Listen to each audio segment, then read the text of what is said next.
mengambil sikap itu, apa yang menarik dari upaya memberi sikap? Ketika memberikan sikap itulah yang kemudian bisa kita respon. Ya, itu ilative sense, kepekaan. Nah, sing kata itu kepekaan. Ya. Nah, kepekaan itu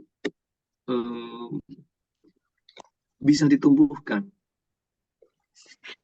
bisa di apa? Bisa ditumbuhkan, bisa dibangkitkan kepekaan. Yang kita khawatir dengan realitas keseharian adalah ketika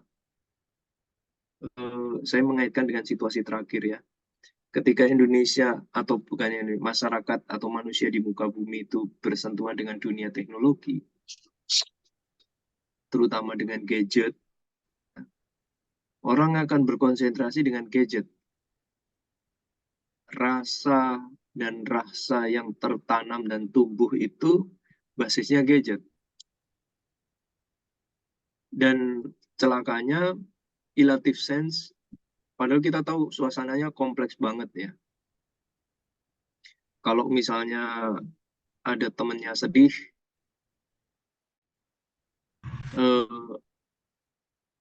karena teknologi, seringkali begitu. Misalnya, ya kebetulan pagi ini saya akan datang ke pemakaman orang tuanya yang meninggal.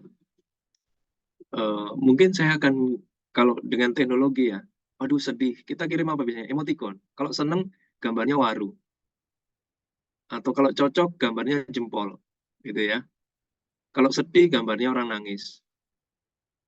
Pasti saya dibantah begini, Pak, emoticon di WhatsApp atau emoticon di medsos itu kan banyak juga, Pak.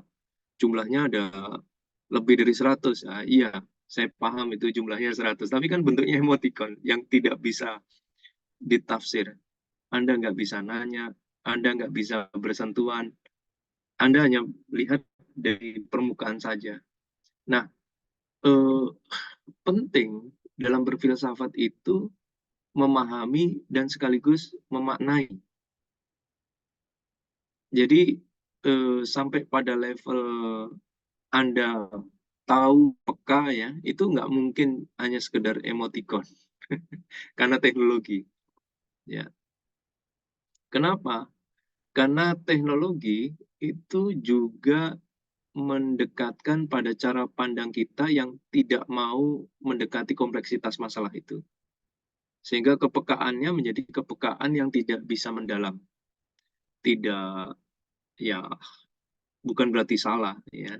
Saya mau bilang bukan salah, tapi menjadi sangat formal. Karena Anda hanya lihat dari, misalnya dari gadget ini ya, dari gadget ini, oh ada informasi, lalu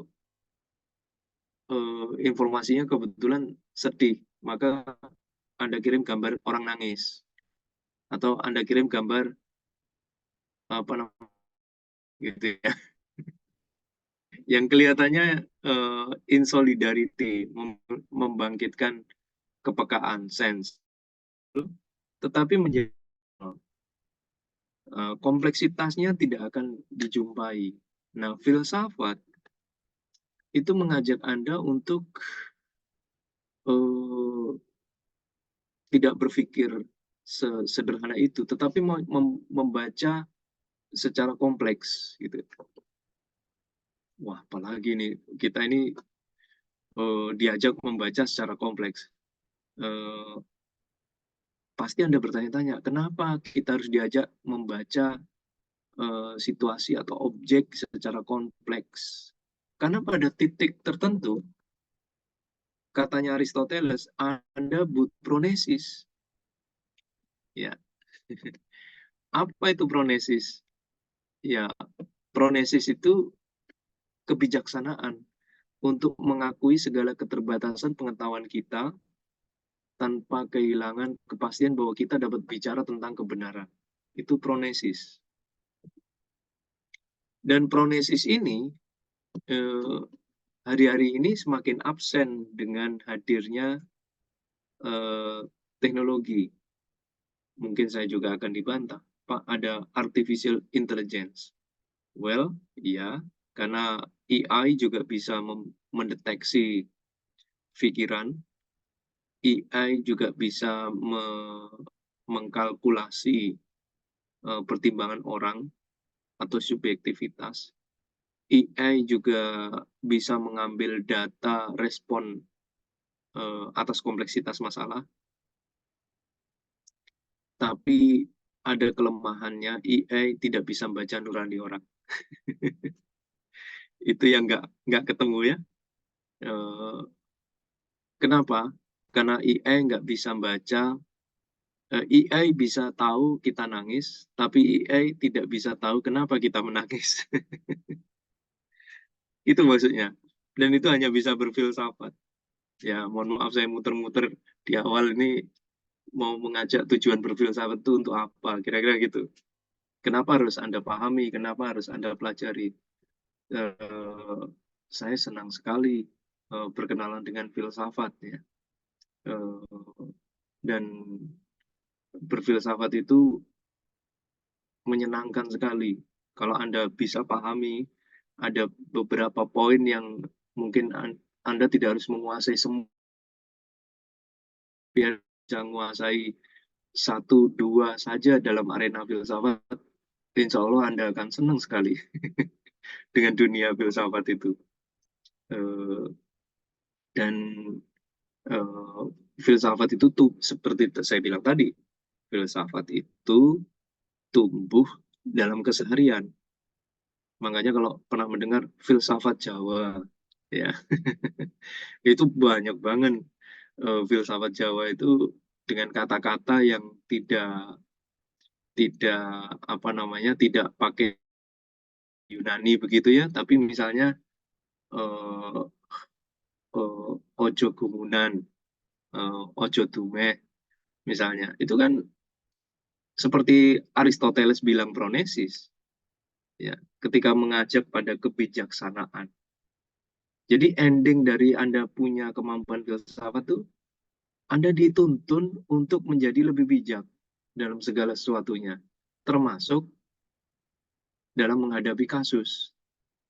Ya.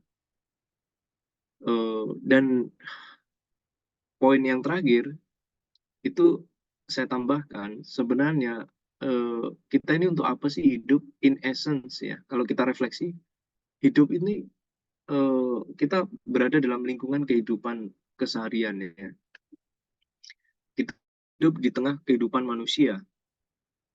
Dan kalau kita hidup di tengah kehidupan manusia, maka sebenarnya tidak ada hal lain kecuali tujuan kemanusiaan.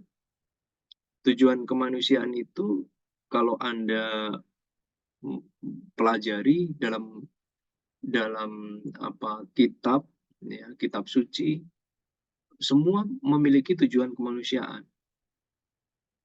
Ya. 4 poin ini agak fundament saya bilang tujuan kemanusiaan, pronesis, relative sense, dan rasa ya. Seharusnya nggak perlu banyak pusing ya masyarakat Indonesia dengan kehidupan politik ya, dan yang kabarnya banyak korupsinya misalnya gitu ya. Sebenarnya kalau kita memahami filsafat, dia akan ngerem, dia tidak akan berbuat tamak ya. Tidak akan punya pikiran apa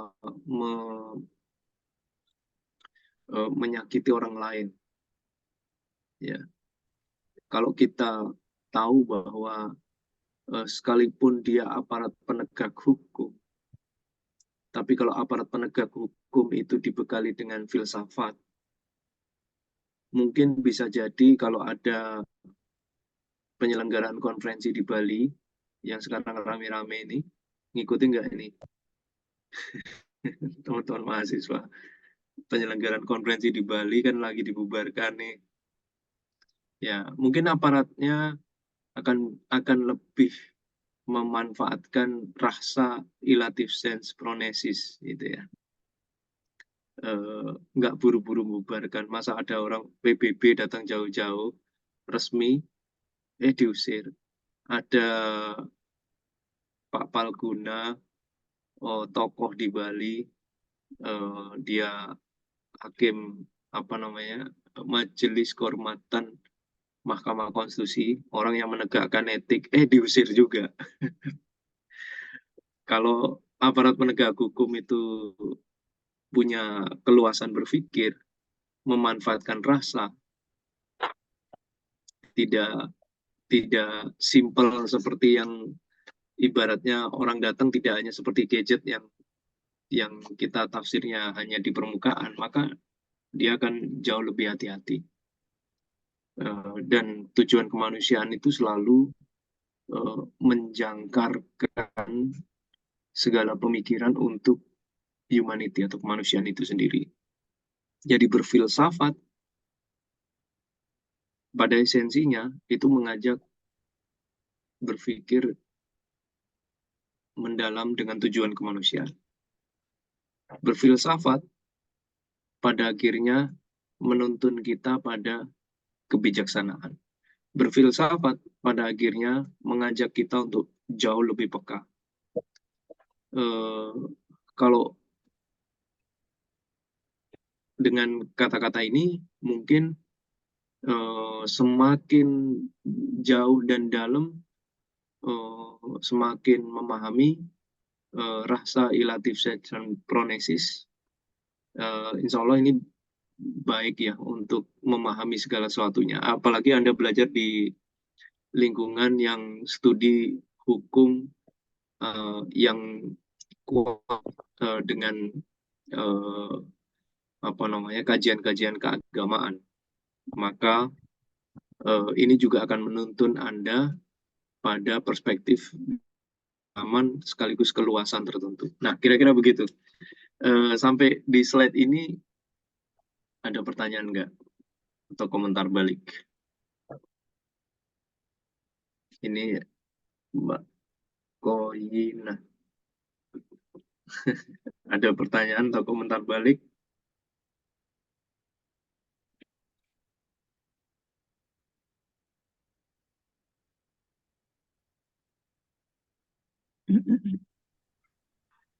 Belum ada, Bapak. Baik, belum ada. Ini di kos-kosan kah? Iya, Bapak, di kos-kosan. Iya, sama ini di kos-kosan saya. Sama-sama ngekos ya. Iya. Solidaritas anak kos. Mbak Bunda Anis saja di pantai ya. Ya, nggak tahu kita. Kenapa? Karena kan hanya dari visual ya. Itu maksudnya. Tapi kalau kita ngobrol gini kan, oh jadi tahu sama-sama anak kos gitu. Oke, yang lain, Mbak, saya khawatir ini saya manggil-manggil ternyata dosen juga. Mohon maaf ya. Mbak Siti Aisyah Fatmah. Iya, Pak. Ada respon balik, mungkin komentar sampai di titik ini? Kalau yang saya tangkap itu, saya akhirnya punya perspektif lain dalam memahami filsafat. Ketika di situ ada kata rasa itu tadi, Pak. Karena sebelum-sebelumnya belum ada yang pernah menyampaikan seperti itu. Gitu. Oke. Berarti sebelumnya pernah belajar filsafat ya? Di S1 mungkin. Filsafat ilmu. Oh, filsafat ilmu, ya Allah. Iya, iya, ya, betul, betul. Itu juga materi penting ya, filsafat ilmu. Jadi Jadi, langkah ini. Yang ada. Betul, terima kasih diingatkan soal filsafat ilmu. Betul, jadi ini memang sebenarnya titik berangkatnya sama, filsafat ilmu, filsafat hukum. Memang startnya filsafat itu ya filsafat ilmu itu sendiri. Kan sama dengan kenapa kita harus belajar, kenapa kita harus menguasai ilmu, sains ya. Sains itu untuk apa? Ya berarti sains untuk tujuan kemanusiaan, gitu. Sains itu untuk tujuan kemanusiaan. Sains itu bukan untuk membuat manusia merasa lebih dikdaya di atas orang lain. Sains itu bukan untuk membunuh orang secara massal. Kalau Anda melihat film Oppenheimer, ya, kan ada film nih yang barusan muncul, Oppenheimer judulnya. Oppenheimer itu seorang ilmuwan fisika, fisika kuantum, yang kebetulan dulu diminta pemerintah Amerika untuk menciptakan bom atom, ya kan? Pernah mendengar Oppenheimer nggak? Atau nonton filmnya? Sudah nonton filmnya? Oppenheimer? Pernah tapi Belum. belum nonton, Pak. Oke, bagus. Belum Paling pernah tidak nonton, Pak. namanya ya, Oppenheimer. Filmnya panjang banget. Ya, saya sudah mengenal Oppenheimer sebelum nonton filmnya. Jadi, Oppenheimer itu dalam film itu ada yang menarik tuh, skin awal ya, Oppenheimer ketemu sama orang yang bernama, mungkin Anda kenal, Albert Einstein, sama-sama ahli fisika. Ya, ini gara-gara Mbak Siti Aisyah menyebut filsafat ilmu, saya mau menunjukkan betapa semua orang ilmuwan itu juga berfilsafat, tapi dengan caranya masing-masing tanpa menyebut atau menamakan atau menomenklaturkan kalau bahasa birokrasi itu. Nah, ada skin yang menarik tuh. Oppenheimer ketemu Einstein. Apa yang dibilang Einstein? Saya nggak setuju dengan proyekmu.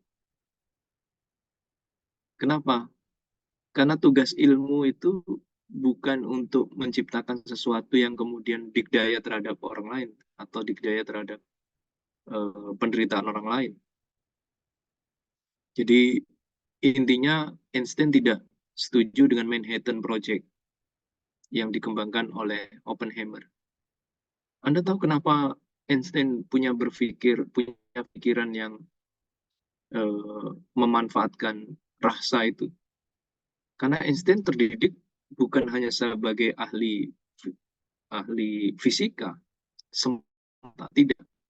Einstein itu terlepas dia orang Yahudi ya, Einstein itu sangat humanis, sangat orang yang sangat peduli terhadap soal-soal kemanusiaan, ya. Dan dia tidak suka dengan segala bentuk kekerasan, dia nggak suka dengan kemewahan, nggak begitu uh, welcome dengan apa namanya, kejahatan yang dilakukan di masa dia hidup. Dia memilih hidup sederhana, dia memilih kesederhanaan sebagai bagian dari solidaritas sosialnya dia, gitu ya.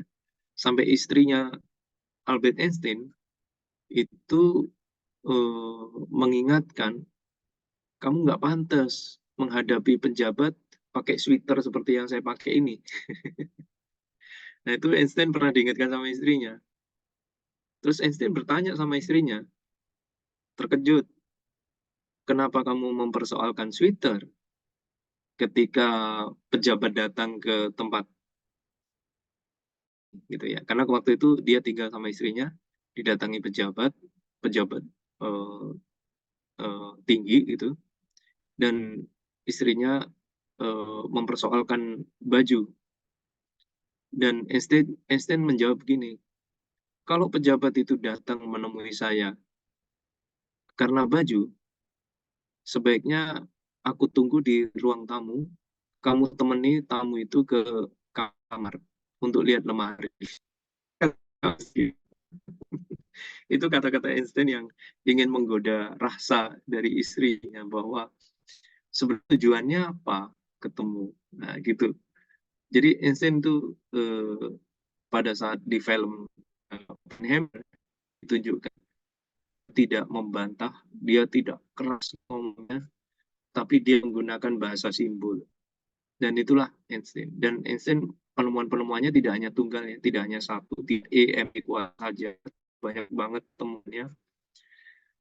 Kira-kira kalau dikasih kesempatan hadiah Nobel, dia punya hadiah Nobel itu banyak, ya. Karena temuan-temuannya istimewa dan banyak.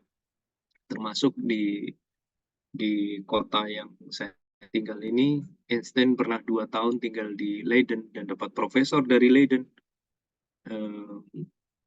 Dan teman-teman satu tim risetnya semuanya dapat Nobel. Itu menariknya Einstein. Dan Einstein sendiri dia belajarnya, nah ini menarik ya. Kenapa saya tergoda untuk meneruskan komentarnya Mbak Siti Aisyah tadi? Karena start filsafat ilmu. Jadi bayangkan ilmuwan-ilmuwan dulu itu kalau belajar tidak cukup satu ilmu.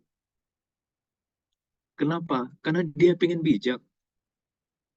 Dia pengen tahu banyak hal gitu ya, yang supaya dia kalau bersikap lebih bijak gitu.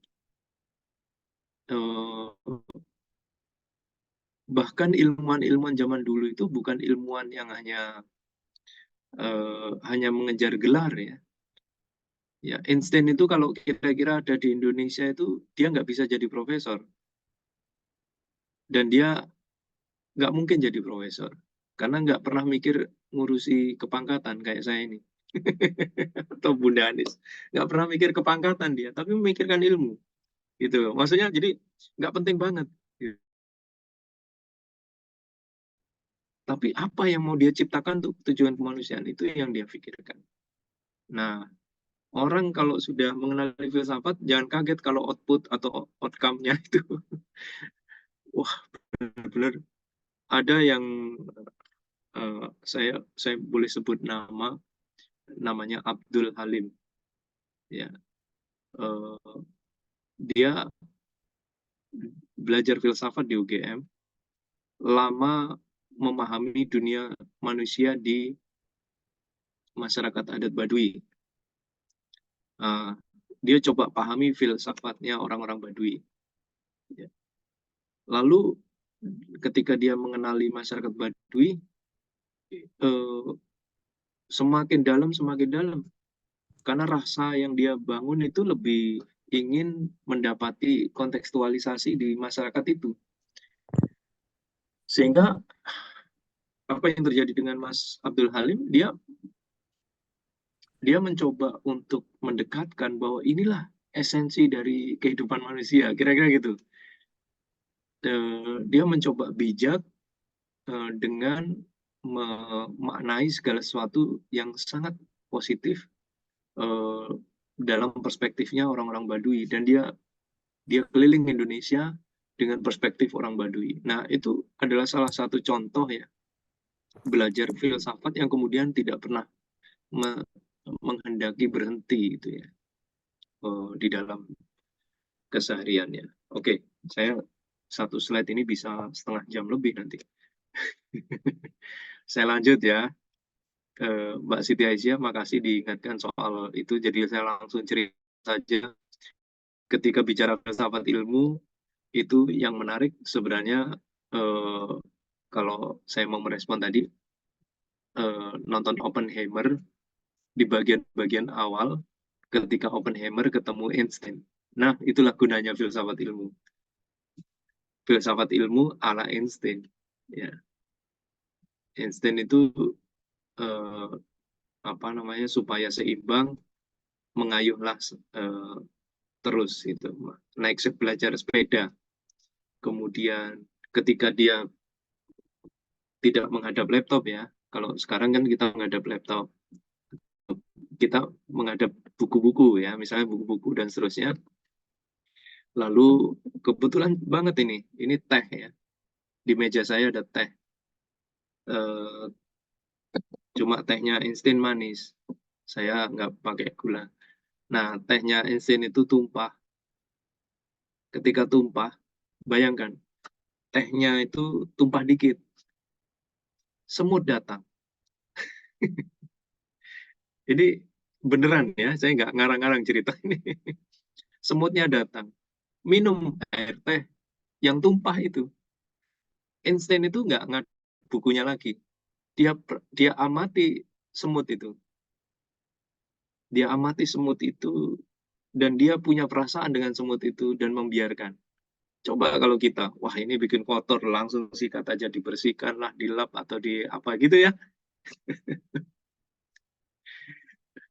Coba kalau nggak percaya, Anda kalau digigit nyamuk, apa yang Anda lakukan? Langsung diseblak gitu, dimatikan. Kalau karena ada darahnya itu puas Anda, gitu ya kan? Tapi ada tuh teman saya dari Mataram, temannya Bunda Anis juga, namanya Widodo. Kalau ada nyamuk, karena dia mencoba bijak ya, wah Bung, nggak apa-apa dia ini donor darah dikit katanya gitu.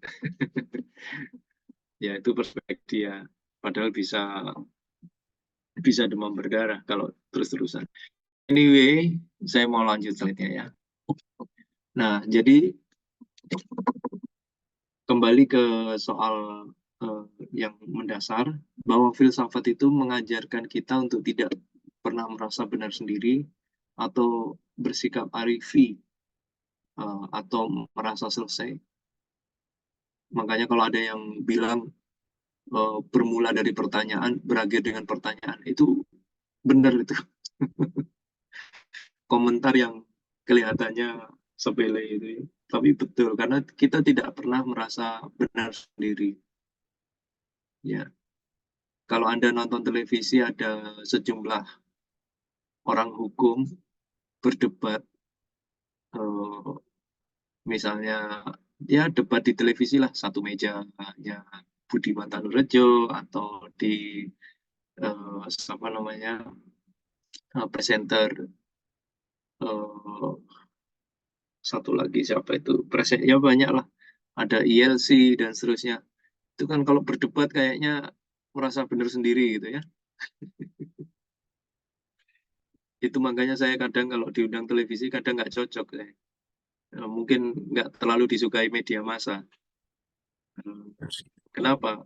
Karena mungkin oh ya bagus gitu. Mungkin saya kalau ditanya ada orang debat itu oh ya bagus. Ya ya itulah tujuan berpikir. Jadi kalau berfilsafat maka kita nggak akan pernah merasa benar sendiri. Dia akan bijak, ngerem ya. Tapi dia punya cara. Dan filsafat pula menegaskan posisi untuk tidak lekas merasa puas dengan yang superficial. Superficial itu tadi loh, hanya tahu nangis tapi nggak tahu kenapa dia menangis. Hanya tahu sedih karena WhatsApp atau karena media sosial atau Facebook, karena ya ditinggal keluarganya atau ditinggal mati saudara dan seterusnya. Tapi kita tidak pernah sampai dalam gitu ya. Jadi ada peristiwa yang menarik tuh. Kebetulan baru hari Sabtu kemarin saya menghadiri pemakaman dan pagi ini saya akan menghadiri pemakaman. Nanti perkenankan Bunda Adi 6:30 kuliahnya bisa kita 2 kali ya supaya nggak buru-buru juga. Saya akan menyediakan waktu untuk nambah. Jadi peristiwa menarik yang saya bilang adalah ketika hadir di pemakaman ada fenomena yang mungkin tidak biasa, yakni rasa bahagia. Bahagia bukan berarti bahagia senang tertawa terbawa, tidak. Tapi di setiap acara pemakaman kalau di Belanda ini yang dikenang adalah hal-hal baiknya. Nah, itu poin pentingnya. hal-hal baiknya, hal-hal yang menjadi memori dan memori yang membekas di keluarga maupun sahabat-sahabatnya yang diminta untuk tampil bicara. Tentu dengan keterbatasan saya bahasa Belanda memahaminya, tapi saya bisa memahami sedikit ya perasaan mereka ketawa ketika seharusnya nangis sedih gitu ya, tapi kok bisa senang.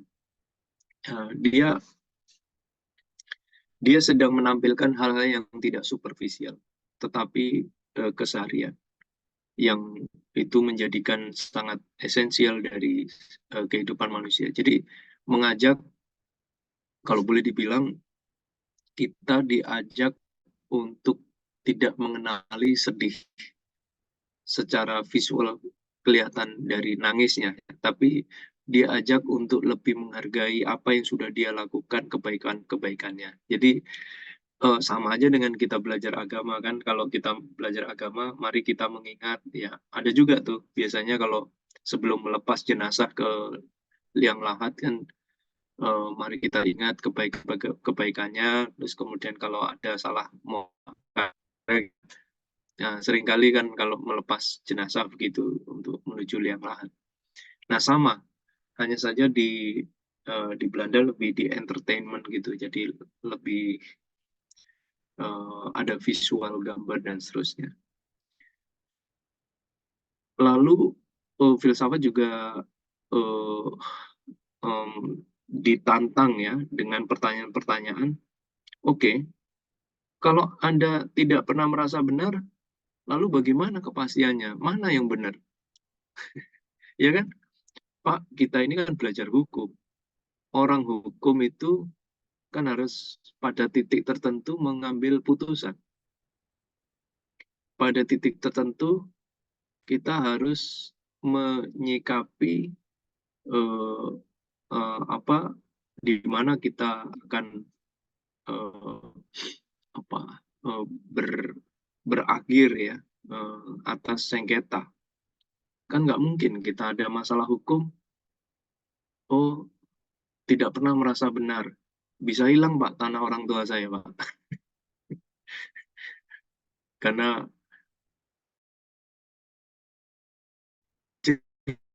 merasa benar. Ya kan? Pasti Anda kan orang belajar filsafat hukum kok malah membuat orang tidak pernah merasa benar sendiri. Nah, berarti hukum itu kan membutuhkan kepastian atau memerlukan kepastian. Bahkan membutuhkan ketersegeraan. Bukankah hukum memerlukan itu? Ya. Atau pemenuhan kebutuhan manusia untuk menggapai tujuan hidupnya. Ya, itu tadi saya contohkan. Kalau misalnya petugas Badan Pertanahan itu mengukur tanah, kemudian pada saat mengukur tanah itu kan harus memeriksa batas-batas tanah. Ketika memeriksa batas-batas tanah itu antara yang sedang diukur dengan tetangganya itu berbeda pendapat. Ini tanahku ini, yang bagian sini garisnya nggak begini, ini begini, pokoknya sengketa. Rame ya. Nah, ini kan bentuk dari untuk memastikannya bagaimana. Masa pemilik tanahnya bilang begini, ini gara-gara kuliahnya Pak Erlambang nih, karena ada batas tanah kayak gitu, ini bagian tanahku, katanya tetangga. Terus Anda menjawab, oh iya, saya kan nggak boleh merasa benar. Berfilsafat kan harus arif gitu, dan harus punya rasa. Ya sudah, Anda saja yang, kan nggak begitu juga. Nah, itu pertanyaan orang hukum ya. Filsafat ini apakah mengajak untuk ketidakpastian? Apakah filsafat ini sedang mengajak ketidakkesegeraan?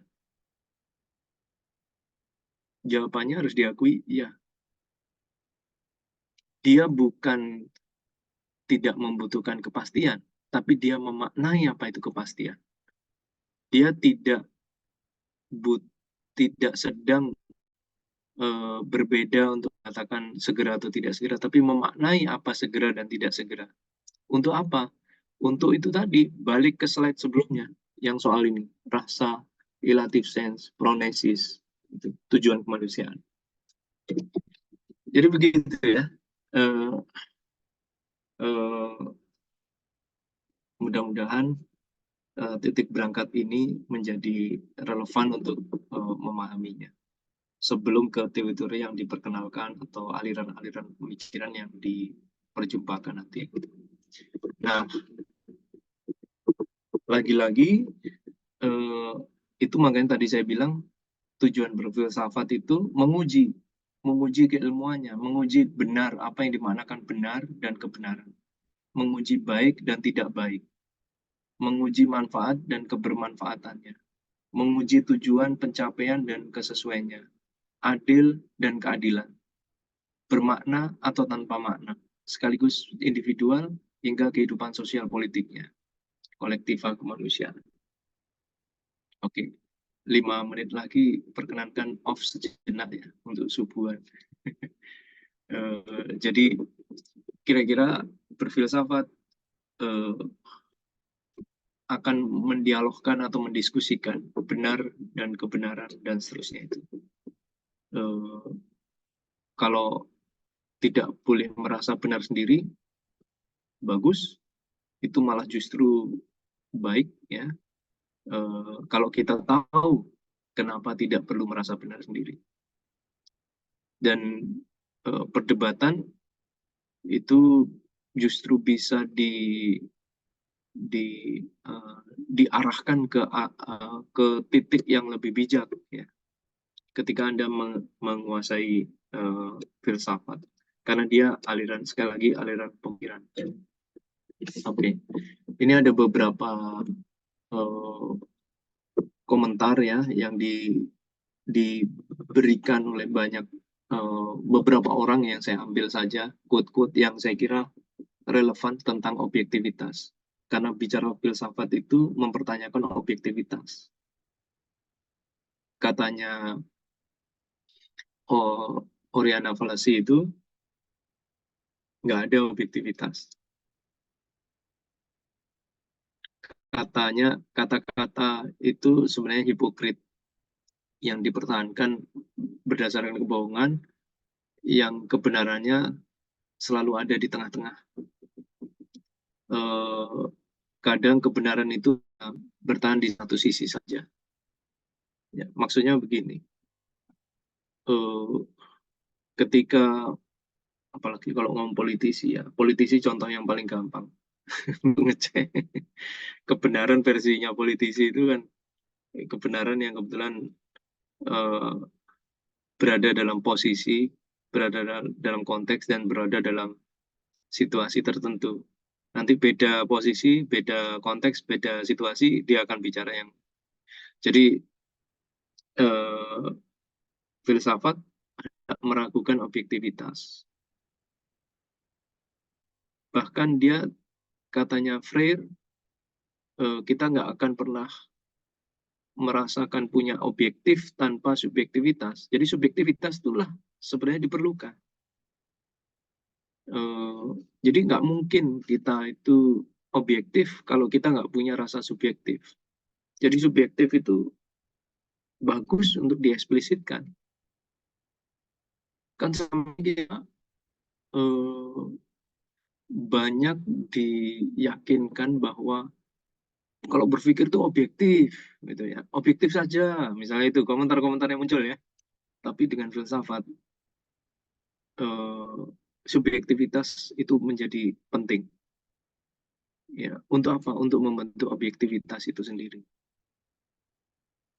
Dan bahkan katanya Jonathan Koo, dia bilang objektivitas itu kan soal dominasi laki-laki.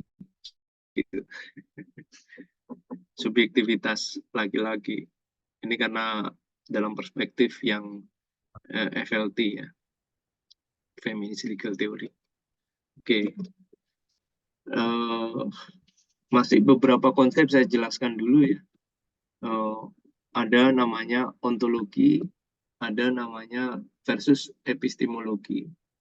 Sebenarnya ini rangkaian berpikir yang tentu relevan untuk dijelaskan ya, karena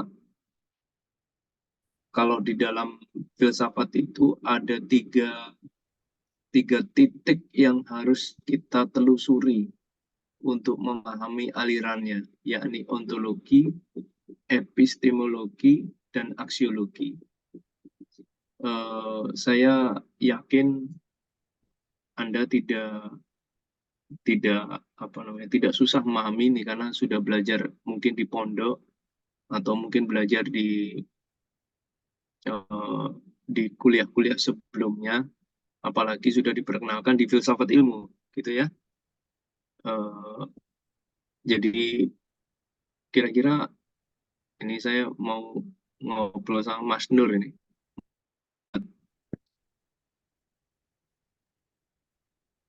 Iya, Pak. Ya, ini ngetes saja. Anda tidak sedang di kos atau di kos?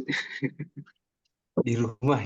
Nah, di rumah ya, karena ada lemari gede, nggak mungkin di kos-kosan. Superficial saya, subjektivitas saya kan sedang menguji. Oke, mungkin tanpa harus melihat slide ya, pasti pernah mendengar ontologi epistemologi. Pernah. Pernah. Nah, kalau boleh menjelaskan ontologi dan epistemologi, ringkasnya itu kira-kira apa? Epistemologi itu bicara soal pengetahuan. Ontologi bicara soal hakikatnya. Iya. Oke, itu perspektif yang seringkali kita mendengar bahwa kalau ontologi itu ilmu hakikat. Nah, epistemologi penelusuran atas hakikat itu, sehingga membutuhkan pengetahuan. Kira-kira begitu ya, yang sering diajarkan ya. Oke, makasih Mas Nur. Jadi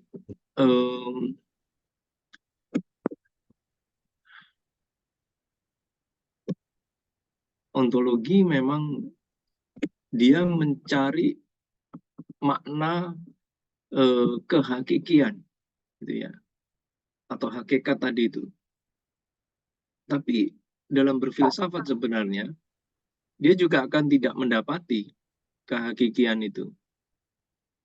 Apa yang dia pahami, dimaknai sampai di titik itu. Ya. Ontologi berkaitan dengan apa yang benar, nyata, dan memang ada dalam realitasnya.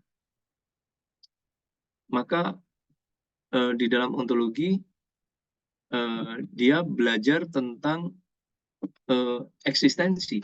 Apa itu? Kenapa dia ada, gitu ya? Pertanyaan kenapa dia ada. Nah, lalu untuk membantu menuju pemahaman ontologi perlu epistemologi. Maka perlu bangunan pengetahuan untuk memaknai secara metodologi. Sehingga pengetahuan itulah yang akan menuntun kita memahami kenapa dia ada. Ya. Itu epistemologi. Anda tahu itu ada, eksis, ya, kenyataannya terjadi, tapi kenapa dia ada? Kenapa dia eksis? Kenapa itu terjadi? Nah, itu pengetahuan.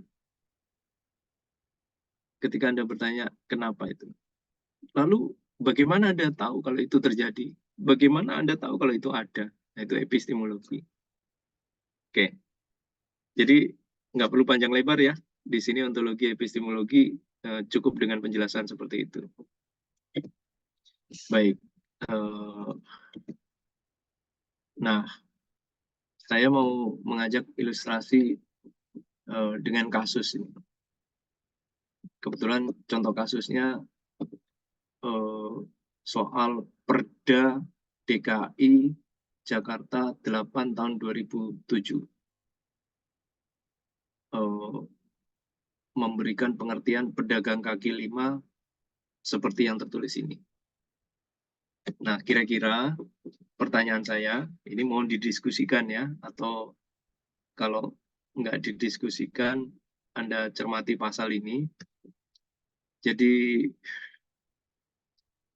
kenapa dia perlu diatur, dan bagaimana Anda memaknai pengaturan itu? Saya izin 5 menit untuk sholat saja sebentar.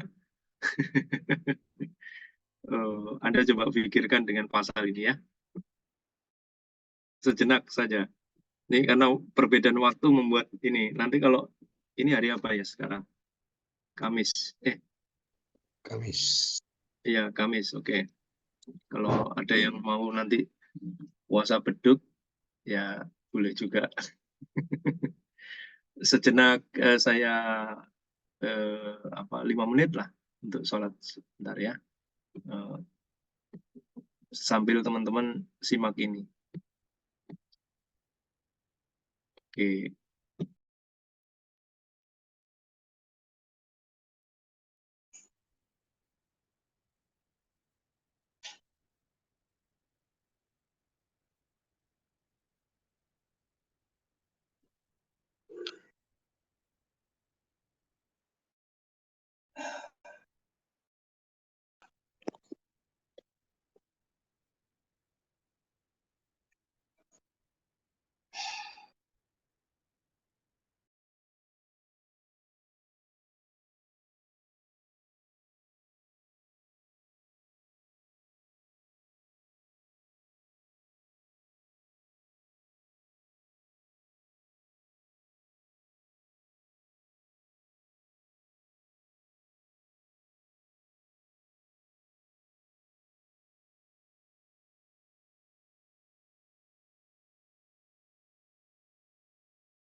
Ah, kita mulai lagi ya.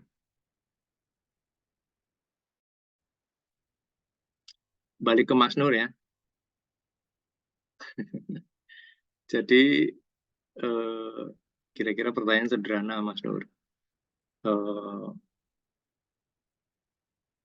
kalau kita memahami ontologi epistemologi, kira-kira kalau kita dihadapkan pada pasal begini, gimana cara memaknai pasal ini? Ini kan objek. Kalau kita bilang ini objek. Atau mungkin pertanyaan saya nggak perlu ontologi epistemologi. Apa pendapatnya Mas Nur Muhammad terkait dengan pasal 1 angka 14 Perda ini?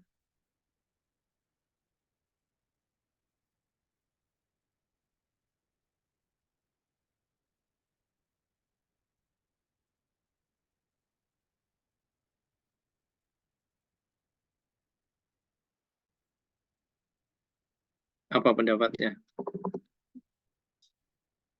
Anu masih apa namanya? Mute. Mas, Mas. Oh, Oh, ya diulangi. eh, pasal ini bagian daripada pengaturan terhadap pedagang kaki lima yang di awal tadi itu disinggung oleh jenengan itu kenapa kok harus diatur? Sebenarnya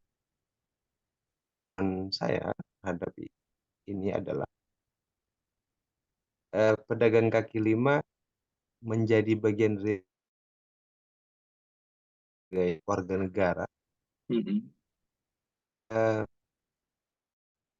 fasilitas umum yang notabene ditempati oleh beberapa pedagang kaki lima menjadi bagian daripada fasilitas yang berhak dimiliki dan dinikmati oleh warga negara yang lain. Hingga kenapa kok harus diatur?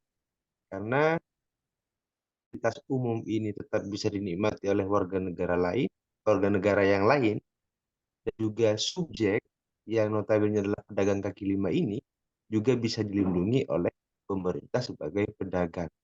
Mungkin begitu. Oke. Makasih ya Mas Nur ya. Eh, boleh saya bertanya ke yang lain? Tadi sudah Mbak Siti Aisyah ya. Kalau minta yang nggak muncul gambarnya boleh nggak ini? Gimana? Gimana Mas Nur? Boleh. Itu Pak Wafil M. Siapa itu Wafil? Oke, Mas ya, Mas Wafil. Yang mana Mas Wafil? Ya Mas, ini berfilsafat tuh mestinya berkenalan kok mau berinteraksi ya. Mas Wafil, mana Mas Wafil?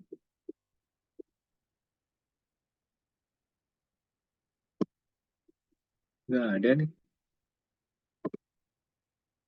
Nggak muncul Pak. Oh ini Mas Wafil. Gus ini biasanya. Kalau ngajar di Winsa ini banyak Gus ya. Dan Kiai. Ayo Gus Wafil.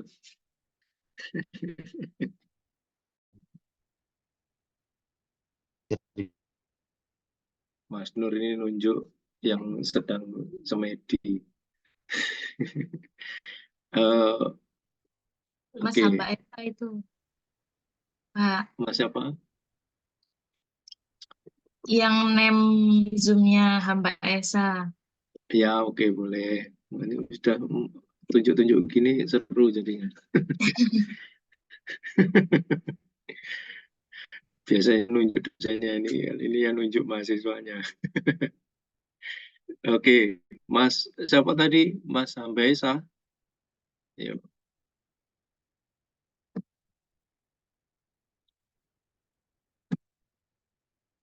kok nggak ada juga?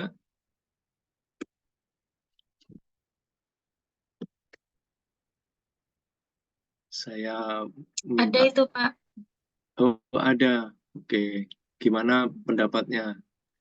Mungkin pertanyaan saya lebih pendek. Eh, setuju atau beda pendapatnya dengan Mas Nur? tentang pedagang kaki lima atau baik yang mendapatkan izin atau yang mana ini, Pak? Mohon maaf, diulangi pertanyaannya, ya Allah. Oh, pertanyaannya malah lebih sederhana. Menurut Anda, pendapat Anda apa terkait dengan pasal 1 angka 4?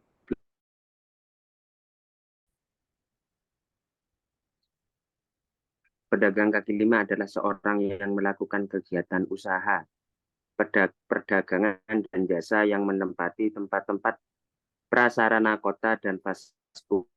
Kalau saya pribadi itu Pak ya, kalau pendapat saya pribadi ya kurang setuju karena fasilitas umum itu nanti akan terhambat karena adanya beberapa rombong-rombong atau lapak-lapak pedagang. Ini jadi bukan karena saya ingin melarang orang untuk berdagang, ya tidak. Akan tetapi orang juga mempunyai kepentingan yang sama. Orang dagang punya kepentingan, yang lewat juga kepentingan. Jadi orang yang lewat punya kepentingan justru mengganggu orang yang lain, hak orang lain. Teringat kemarin itu kan saya baca-baca sedikit, tapi bukan hak ketika hak tersebut mengganggu atau melarang hak orang lain, kan demikian. Mohon koreksinya, Pak. Waduh, belum waktunya ujian ini. Oh, Kok sudah langsung minta koreksi? Baik, Mas Sambaesa, senang sekali saya langsung beda pendapat itu. Artinya Anda nggak setuju dengan pasal 114 ini? ya, ya, mau diizinkan atau tidak diizinkan kurang sependapat karena fasilitas menempati tempat-tempat prasarana kota dan fasilitas umum. Ya sekali. Ya, kalau gitu saya menambahkan pertanyaannya ya. Baik. Anda bisa lihat dua gambar di atas itu. Interpretasi Anda apa? Ya, interpretasi saya itu yang satunya itu ilegal karena didatangi Satpol PP. Yang satu sepi, Pak. Ya Allah, nggak ada yang beli atau yang interpretasinya apa? Ya kayak mengganggu pandangan saja, Pak. Kalau yang satu itu. Baik. Ada fenomena yang memperlihatkan institusi penegak ya dari aturan perda ini kan, yang bernama Satpol PP. Iya. Biasanya apa yang dilakukan Satpol PP? Menertibkan menertibkan ya yang itu pedagang-pedagang kaki lima, kemudian ASN yang nakal biasanya gitu, Pak. Yang bolos jam kerja. Oh, sampai sana ya. Ini kalau ASN yang nakal bolos jam kerja ini khawatirnya kena saya sendiri nih. Saya soalnya sering kontemplatif di taman, dianggap bolos ya. Padahal mengajar perlu kontemplatif. Baiklah, ya, itu Satpol PP ya. Kira-kira ini saya tidak mengajak Anda jadi Satpol PP ya ke depannya. Tapi kalau Anda mau jadi Satpol PP, sebaiknya Satpol PP yang menguasai filsafat hukum. Kira-kira kalau Anda jadi Satpol PP gitu, kemudian apa yang akan Anda gunakan sebagai dasar? Atau kalau di gambar ini kan dasarnya pasti pasal 1 angka 14 ya. Baik. Kira-kira kalau Anda menjadi Satpol PP, apa yang Anda lakukan ketika Anda tahu ada pelanggaran pedagang kaki lima yang berjualan di atas trotoar kan ini? Gitu. Iya. seandainya saya menjadi Satpol PP-nya ya Pak. Iya. Ya, pertama memberi peringatan Pak. Memberi Iya. teguran bahwa ada aturan yang tidak memperbolehkan berjualan di tempat-tempat fasilitas umum yang Bagus.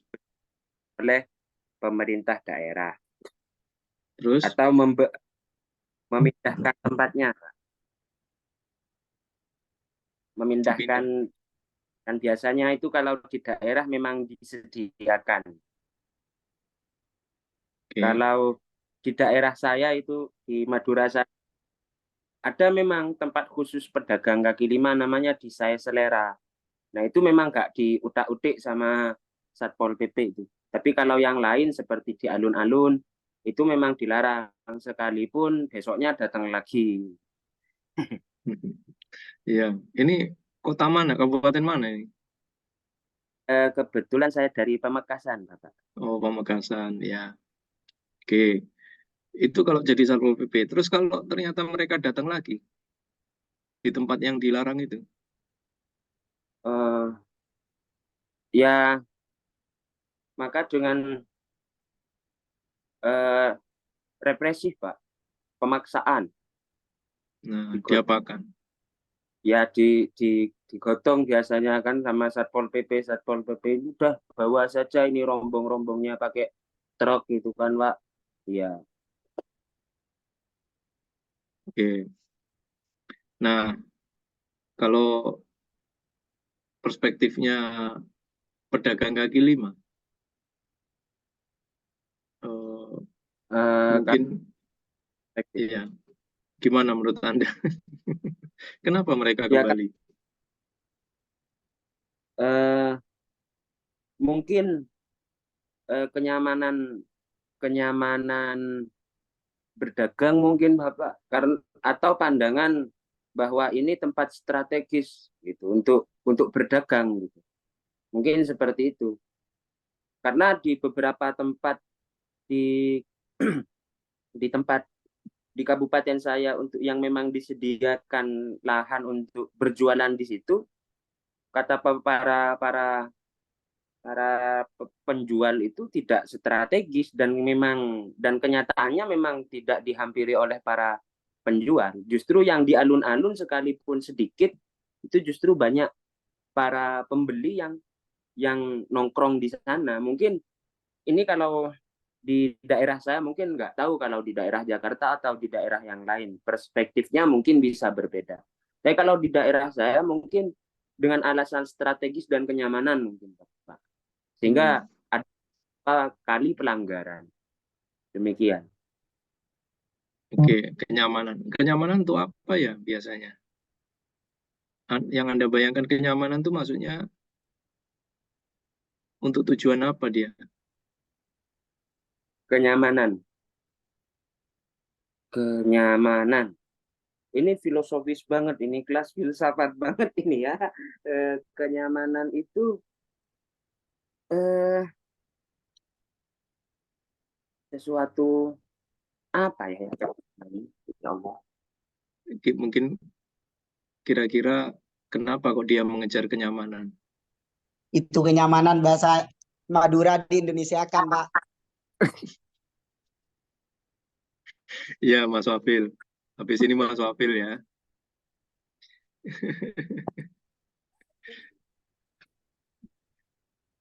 Iya. Ini sama-sama Tretan TV, Neka. Saya juga. Saya tahu maksudnya. Jadi kira-kira apa yang dikejar? Kenapa dia bertahan atau kembali ke tempat itu?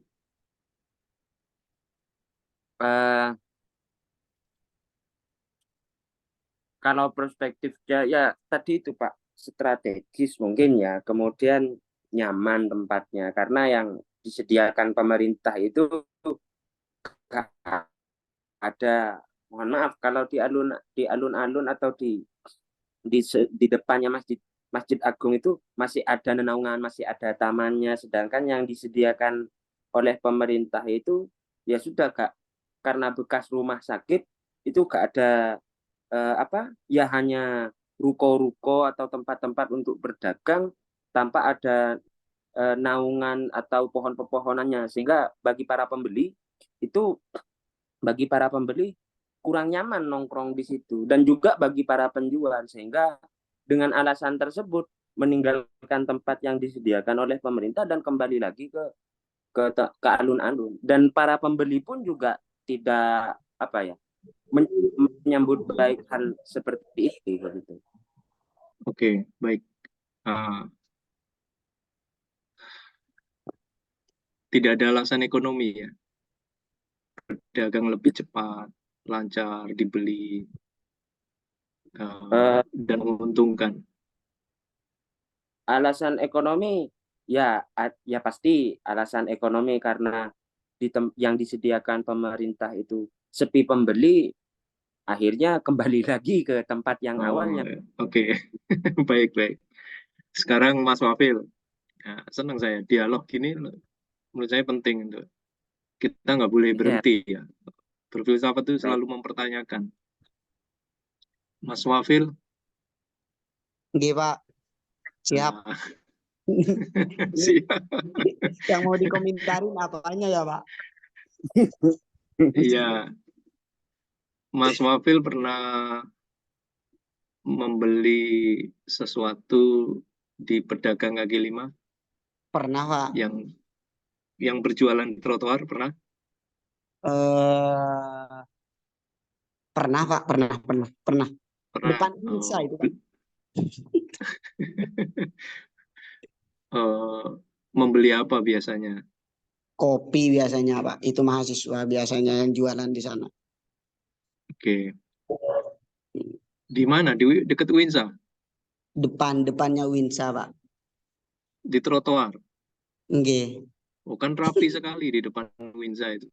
Ya, sekadang sih, Pak. Itu kan tuntutan ekonomi. Kalau kata Mark itu kan ini berbicara komoditi, tetap pemerintah tidak menjamin tentang pendidikan.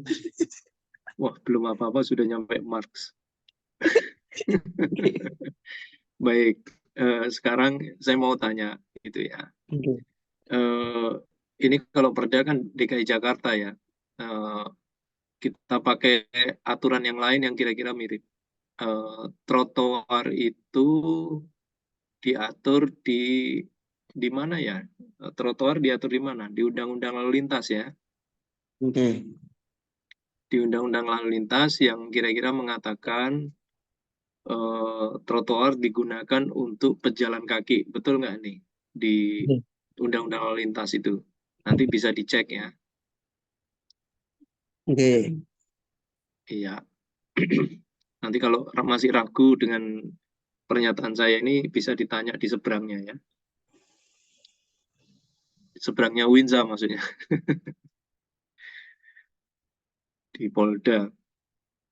Nah, kira-kira pas ya kebetulan ada yang jualan kopi di trotoar. Mas Wafil, kira-kira kalau nanti beli kopi lagi ya di dekat Winsa di trotoar, sambil beli kopi, pesan kopi, Mas Wafil coba menanyakan ke pedagang atau memberi komentar ke pedagangnya. Nah, kira-kira beginilah ke pedagang kaki lima. Bapak, apakah pernah membaca Undang-Undang Lalu Lintas yang mengatakan bahwa trotoar untuk pejalan kaki, bukan untuk pedagang? Nah, sambil pesan kopi satu. Okay. Kira-kira respon pedagangnya apa? Kalau melihat dari respon pedagangnya sepertinya bakalan senyum-senyum, Pak. Senyum-senyum? Iya. Kopinya keluar nggak nih? Kalau semisal emosian ya pasti keluar ke muka itu, Pak, kayaknya. Keluar ke muka. Oke. Ya, bisa jadi nggak setuju ya pendapatnya.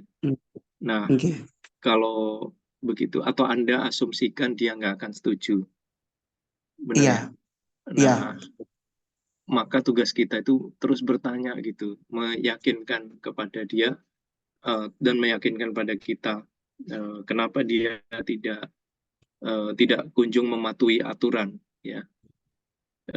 Saya tidak sedang mengajak untuk tidak patuh aturan, tidak. Tetapi tugas filsafat itu mendapati esensi jawaban dari kenapa dia bertahan di sana.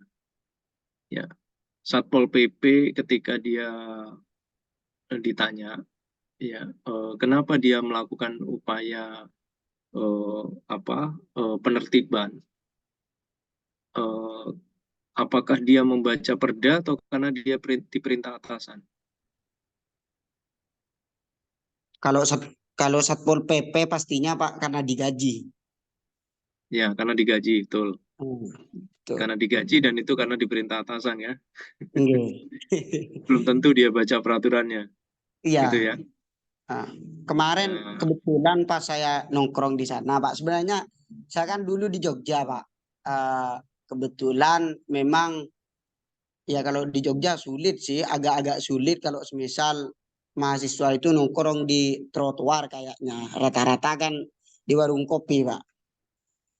Tapi kampusnya ya di bawah kampus Bapak lah karena kan di Win Jogja dulu.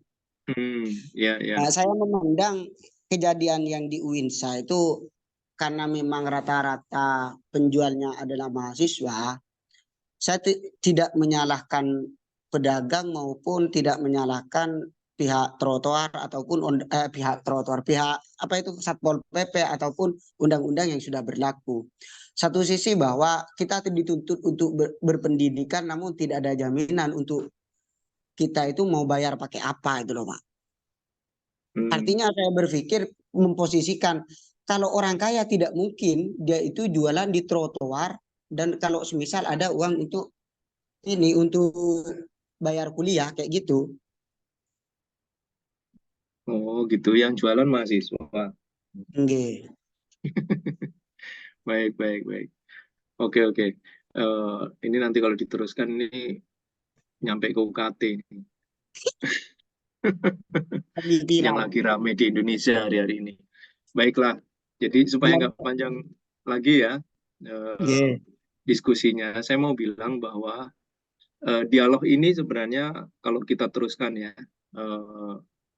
kenapa mereka tetap bertahan berjualan itu karena punya pertimbangan-pertimbangan, dan pertimbangannya tentu bukan pasal ya. Pedagang itu pedagang itu sudah tahu sebenarnya kalau trotoar itu untuk pejalan kaki. Pedagang itu sudah tahu ada yang melarang berjualan di trotoar. Dan pedagang itu juga sadar betul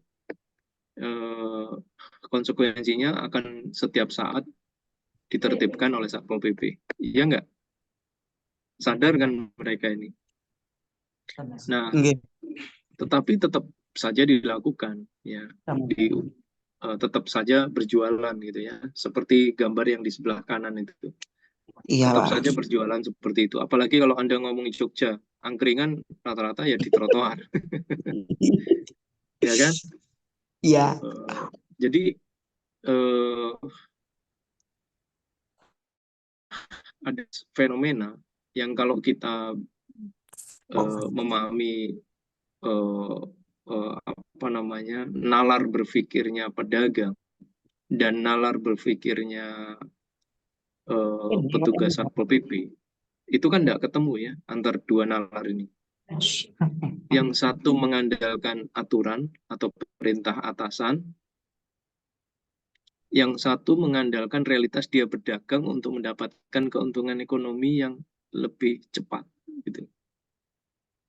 Nah, tugas filsafat bukan hanya untuk menemukan itu saja, bukan untuk mencari kebenaran ya, dan bukan untuk pembenaran, bukan. Tetapi secara esensi dia menggali kenapa, mengapa demikian, bagaimana bisa, dan seterusnya gitu ya. Sampai pada titik tertentu kan Anda harus bersikap. Anda harus punya pandangan gitu ya. Dan ketika punya pandangan itu, maka pandangan itulah yang kemudian diharapkan untuk menjembatani masalah itu. Dan filsafat tugasnya sampai seperti itu. Nah, jadi Satpol PP nggak bisa disalahkan, pedagang juga tidak bisa serta-merta keliru, karena dia punya argumentasi menurut perspektifnya masing-masing. Nah, nanti kita kembali ke slide ini ya. Kita lanjutkan ke slide berikutnya. Nah, akhirnya kan begini, ya diangkut dan faktanya setiap orang yang melakukan perbuatan mengakibatkan gangguan pada fungsi fasilitas pejalan kaki dipidana dengan pidana kurungan paling lama 1 bulan atau denda paling banyak 250.000. Jadi semua diangkut, nggak bisa berdagang, malah di ya. Nah, kalau sudah dalam seperti ini, pedagang kaki lima kira-kira apa pendapat mereka? Masih Mas Wafil ya? Nggih, Pak, nggih. Apa kira-kira pendapatnya? Atau bagaimana Anda melihat fenomena ini? Gimana ya, Pak? Saya orangnya selalu berpihak ke rakyat padahal belum jadi apa-apa ini. Iya, kalau belum jadi apa-apa biasanya berpihak ke rakyat. Saya paham mulai dulu itu. Jadi saya pahamnya itu, Pak, kalau dalam ranah ini kan sebenarnya Satpol PP itu posisinya juga tidak salah. Ya, pedagang kaki lima posisinya juga ya berbicara tentang kebutuhan juga sama-sama butuh. Dalam undang-undang sebenarnya kita dijamin sama pemerintah. Satu sisi, tapi kan undang-undang itu kalau kata Pak Mahfud itu kan politik determinan terhadap hukum. Artinya ya tetap ya orang kalau dalam bukunya Jeffrey Winter itu ini yang diuntungkan itu tetap kaum oligarki pada dasarnya. Di bawah cekcok apa dan sebagainya, di atas itu rokokan itu sambil ngopi. Ya, karena dari lewat undang-undang dan sebagainya sudah by skenario kayak gitu loh, Pak. Itu kalau pendapat saya, Pak. Oke. Kalau saya nanya rasa tadi. Kalau rasa apa? Ketika Anda melihat fenomena ini. Kalau rasa ya, Pak, nggak tega lah, Pak. Nah, itu dia. Berarti ilatif sense-nya muncul. Nggak tega. Iya. Kalau filsuf itu, kalau memahami filsafat, saya rasanya nggak tega dengan pedagang kaki limanya. Kenapa? Karena pedagang kaki limanya ini menjadi tidak punya pekerjaan dan tidak punya penghasilan gitu ya. Padahal apa yang dia jual itu kalau dia ada pembelinya ya, yang diterima itu untuk memenuhi kebutuhannya keluarganya, ya betul nggak, Gus Wafil? Iya, Pak. Nah, untuk memenuhi kebutuhan keluarganya. Nah, kalau dia nggak bisa memenuhi kebutuhan keluarganya, apa yang terjadi? Mati lah, Pak. Ya nggak? Nah, itu dia. Jadi sedih kan? Iya. Nah, orang Satpol PP yang kebetulan ikut kuliah filsafat hukum mungkin juga akan sedih sebenarnya. Iya, Pak. Ya, di satu sisi dia harus ngangkat gerobak karena dia tahu bahwa ini yang diangkat adalah orang kecil. Ya,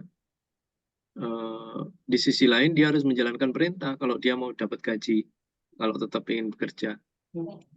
Gitu. Bener nggak? Iya, Pak. Sama-sama sedih kan? Iya. Ya. Nah, ketika ada situasi ini sebenarnya ada nalar berpikir di baliknya itu, di baliknya pedagang dan di baliknya Satpol PP. Nalar berpikir itu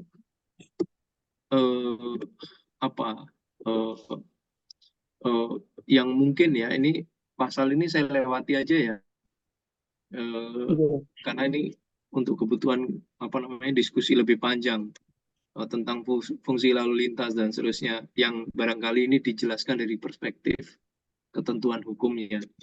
Nah, saya mau mengajak di sini aliran berpikirnya.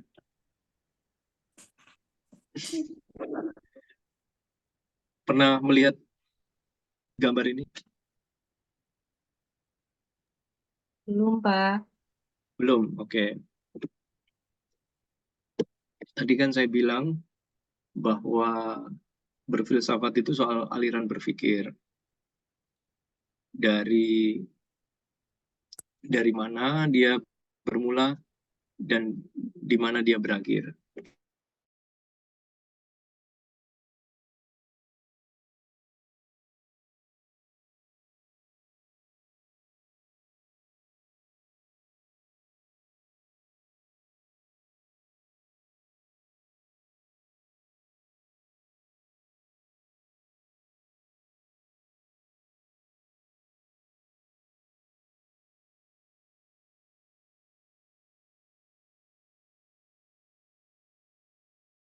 Teori-teori hukum. Nah, yang pertama aliran hukum kodrat. Aliran hukum kodrat itu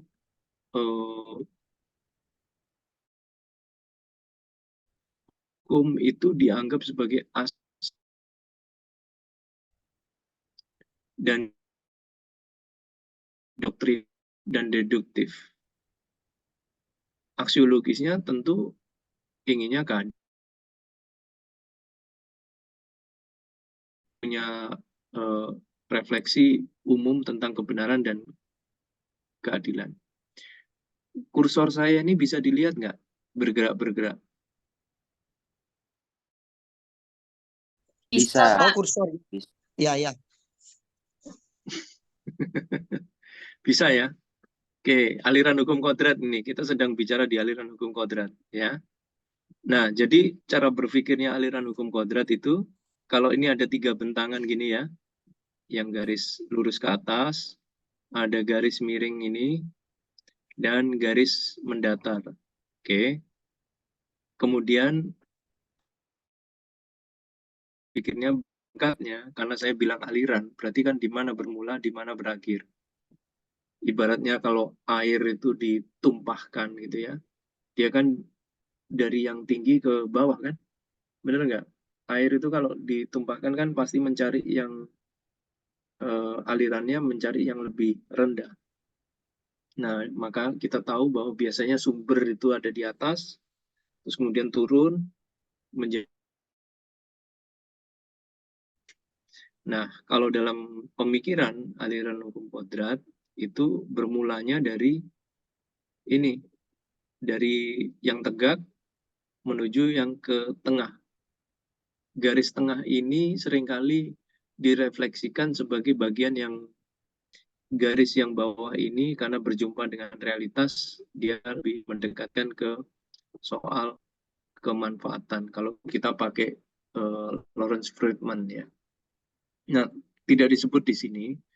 Lawrence Friedman ini kebetulan diambil dari disertasinya Pak Siddhartha. Nah, kembali lagi ke soal aliran. Jadi aliran hukum kodrat itu berangkatnya dari sini. Kursor saya kelihatan ya, kecil nih. Terus kemudian turunnya ke sini. Berhentinya di sini. Di garis ini. Itu aliran hukum kodrat. Beda dengan aliran positivisme hukum. Dia berangkatnya dari kepastian, dari tengah. Kenapa? Karena ontologisnya atau hakikat dari positivisme hukum itu adalah norma-norma norma-norma positif tertulis. Nah, dia berangkatnya dari sini doktrinal deduktif. Jadi dia turun ke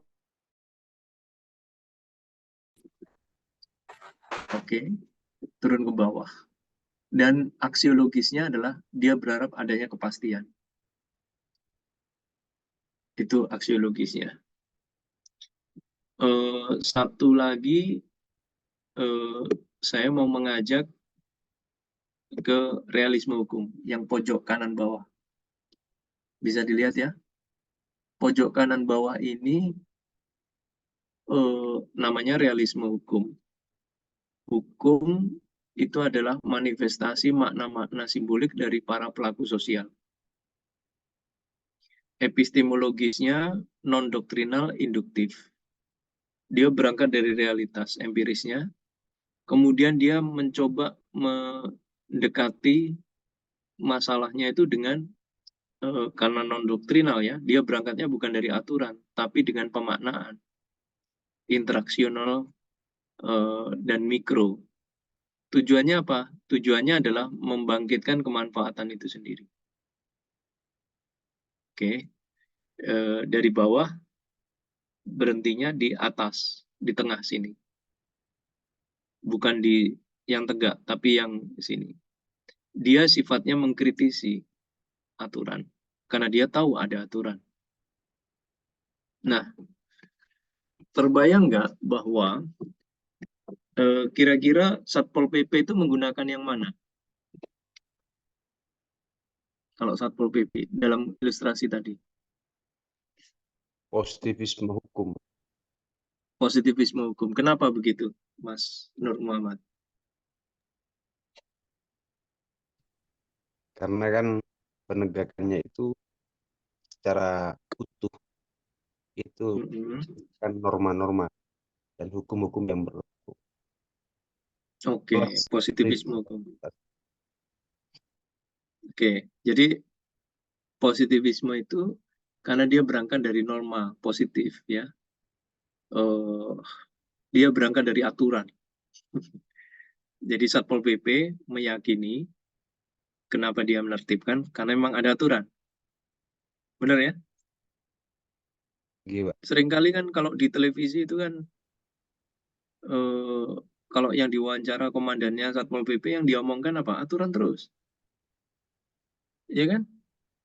Kalau diwawancara televisi itu gampang sekali. Gampang sekali Anda cek di YouTube ya. Cari penertiban Satpol PP. Nanti kan ada komentar tuh. Ini melanggar Perda DKI, ini melanggar Perda Kabupaten Pamekasan, ini dan seterusnya. Pokoknya aturan. Nah, itu dalam filsafat hukum, dia sedang menggunakan aliran positivisme hukum. Oke, sampai di sini ada pertanyaan soal Satpol PP? Ada, Pak. Ya, silakan, silakan. Ya, Bukan Satpol PP tapi ya. sebenarnya kan sebagaimana tadi di awal di pengantar di awal itu soal rasa yang menjadi bagian tidak terpisahkan. Setidaknya ada dua kasus yang perlu menjadi refleksi bagi saya secara pribadi ketika melihat soal di mana masuknya rasa dalam penegakan hukum. Kasus pertama soal ramainya warung Madura yang buka 24 jam. Ya paham. Yang mau dilarang ini. Iya, yang itu katanya melanggar di beberapa daerah, melanggar peraturan daerah, perda di beberapa daerah. Kemudian ketika ramai-ramai, pihak kementerian itu menyampaikan tidak akan ada larangan. Itu pertama. Sebenarnya kan orang Madura itu kan berangkat dari perspektif kami orang Madura itu ya. Berangkat dari sebenarnya kan tidak ada motif lain selain motif ekonomi dan mencari penghidupan. Ketika di Madura sendiri dianggap tidak terlalu cepat. Kemudian yang kedua soal kemarin ya perdebatan ketika di MK di soal sengketa pemilu pilpres, perdebatan antara Rocky Gerung dengan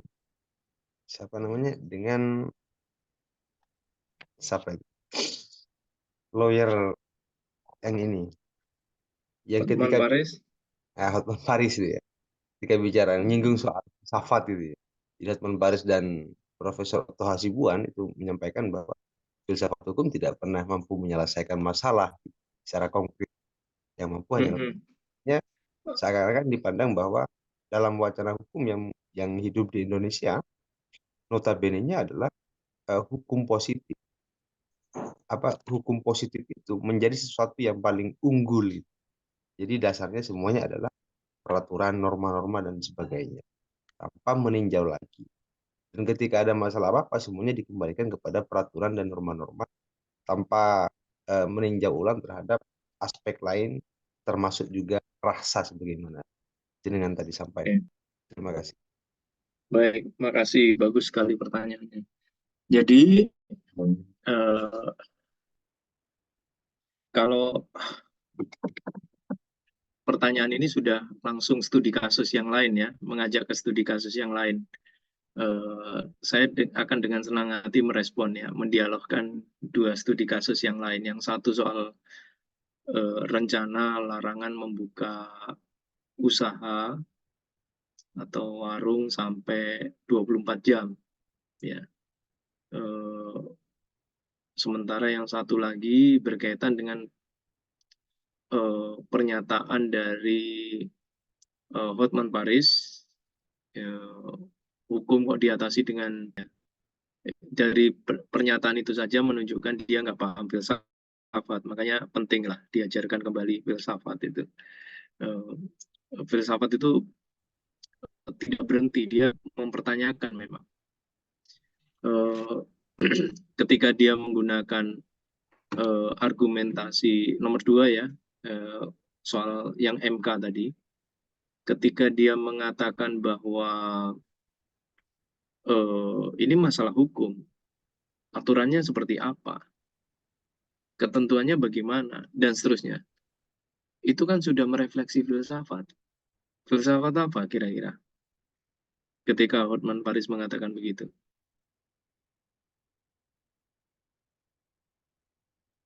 Bertanya, Pak.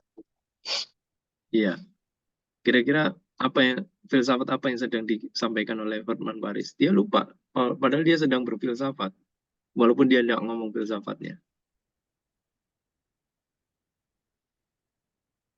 Filsafat apa yang sedang digunakan? Positivisme hukumnya. Ya, betul. Jadi Mas Nur Muhammad, pendapat Hotman Paris itu sendiri sudah berfilsafat. Namanya positivisme hukum. Karena yang diutamakan dalam cara pandang dia adalah semua aturan. Aturannya bagaimana? Nggak bisa omon-omon saja, nggak bisa hanya etika, nggak bisa. Nah, itu cara pandang positivisme hukum. Karena yang mau dikejar apa? Kepastian. Ya, kepastian. Aturannya yang mana nih? Ya. Oke. Clear ya? Jawaban Anda itu sebenarnya sudah sedikit terjawab dengan Anda sendiri mengatakan bahwa Hotman Paris sedang berfilsafat positivisme hukum. Tapi dia hendak menyalahkan filsafat. Aturan kok dihadapi sama filsafat. Nah, itu artinya dia nggak paham filsafat. Kalau dia mengatakan begitu. Nanti saya hubungkan dengan etika. Ya. Etika itu tumbuh karena rasa, kepekaan. Ya. Mungkin benar, tapi tidak etis. Ya. Nah, oke, nanti perdebatan yang lain lagi, namanya etika hukum. Nah,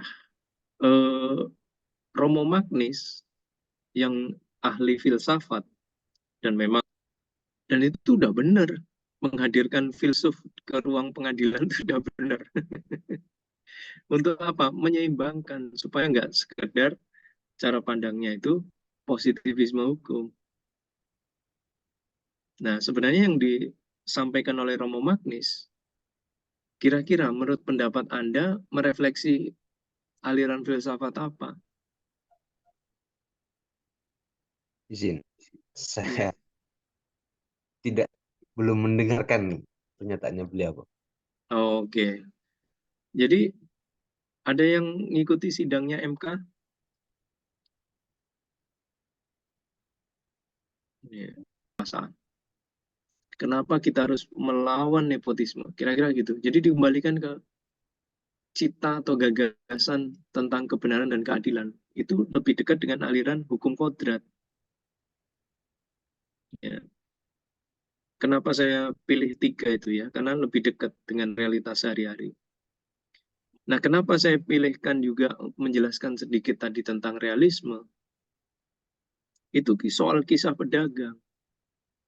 Dia itu bukan nggak ngerti aturan, dia ngerti. Ya, coba tanya.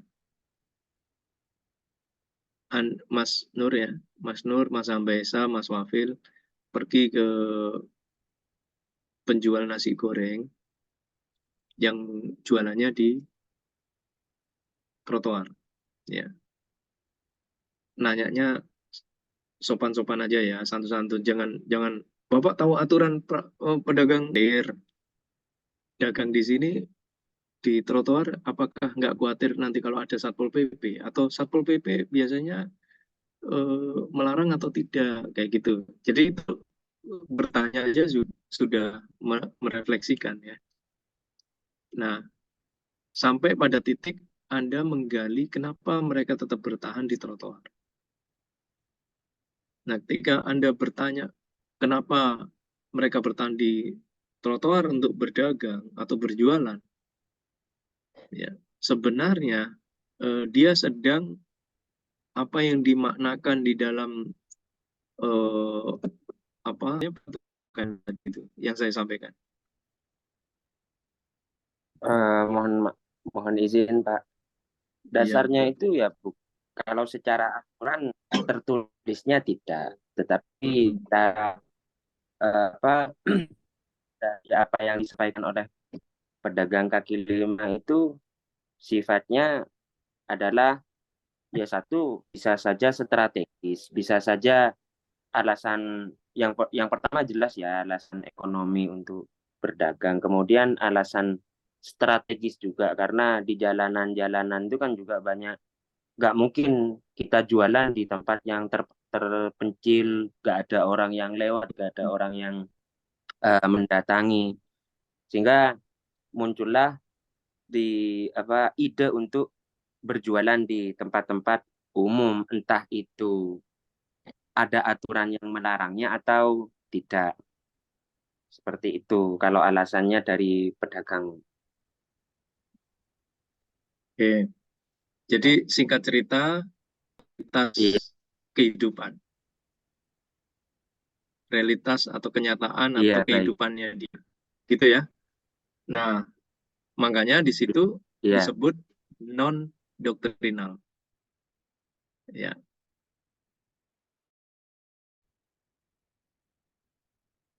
non doktrinal artinya dia bukan berangkat dari doktrin, bukan aturan, bukan dari hukum. Makanya non doktrinal. Induktif itu bukan dari dasar yang sudah ada, tapi dari realitas. Kenapa dan dalam kurung di situ epistemologisnya pendekatan interaksional. Dia ngobrol. Ngobrolnya dengan siapa? Bisa jadi dengan istrinya, bisa jadi dengan suaminya, bisa jadi ngobrol dengan sesama pedagang, bisa jadi ngobrol dengan bahkan ngobrol dengan polisi, Satpol PP. Saya tak berdagang gini ya. Nanti kalau ada penertiban kabari ya. Jadi ada interaksi itu. Ya, jangan dibilang nggak ada interaksi, ada interaksi. Pengalaman saya waktu eh, memahami penggusuran-penggusuran di sekitar Tunjungan itu, ya Plaza Tunjungan, mereka berinteraksi itu, dikabari kapan akan ada penertiban, kapan akan ini, ya tahu, bahkan menegosiasikan tempat, gitu ya. Oke, tidak di Jalan Embong ini ya, yang ya, jalan rayanya, tapi di gang-gang akhirnya jualannya. Nah, itu contoh ya, menegosiasikan. Ada dasarnya, jualan tidak di trotoar tapi di gang-gang. Nggak ada dasarnya. Interaksi. Ya, itulah realisme. Jadi, situasi yang didapatkan kemudian mencari kebenaran itu kan bukan kebenaran berdasarkan aturan, tapi kebenaran berdasarkan apa yang didialogkan itu, mencari titik temunya.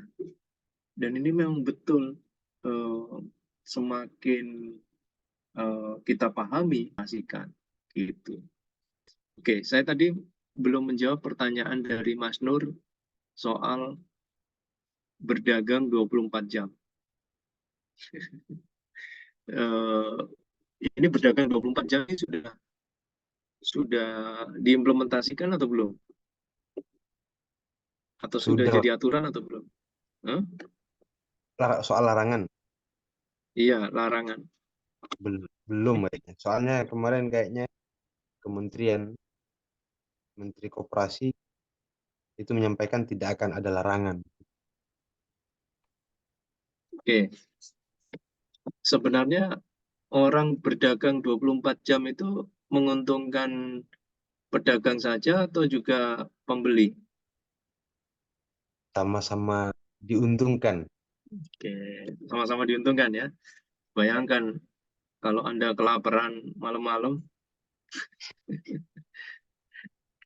Anda cari toko gerai-gerai yang selama ini ada di Indonesia dan dominan, ya kita sebut aja Indomaret atau Alfamart gitu ya, atau Circle K, tidak semuanya 24 jam, ya kan? Oke. Tapi kalau ke warung-warung terutama yang di Madura bisa 24 jam tuh, tidak perlu menunggu besok. Benar ya, Oke. Mas Nur? Ya, ini istimewa sekali. Ya, padahal mereka 24 jam buka warung itu 24 jam buka warung itu nggak ada uang lemburnya itu. Ya. Kalau di negara Indonesia kan nggak ada itu sistem uang lembur gitu kan nggak ada untuk pedagang karena pedagang dianggap urusannya sendiri, ya kan? Oke. Nah, saya nggak bisa memahami ya apa motivasi atau dugaannya adalah akan bersaing dengan gerai-gerai yang selama ini punya jaringan nasional dan itu melibatkan pedagang besar. Itu kan, Mas Nur? Gimana? Apa alasannya melarang itu? Untuk yang kemarin kejadian pertama itu yang disampaikan oleh pihak kementerian, jadi itu karena melanggar perda katanya, peraturan daerah. Oke, Kemudian kalau filsafat itu kan oke melanggar perda. Kenapa? Nah, kan gitu ya. Masih ada turunan pertanyaannya kan. Kenapa? Perda itu ada kenapa gitu. gimana? Kemudian ini pasca itu ramai-ramai, kemudian kementerian mencoba mendinginkan situasi lah, menetralisir keadaan, bahkan menyampaikan tidak akan ada larangan. Tapi belakangan habis itu muncul salah satu politisi, saya pernah baca koran ini di media massa, salah satu anggota DPR menyampaikan bahwa Alasannya itu apa ya? Jadi masih kenapa perlu aturan itu? kurang ngerti. Oh, kurang ngerti. Mungkin ada yang lain yang membantu. Kenapa ada aturan itu?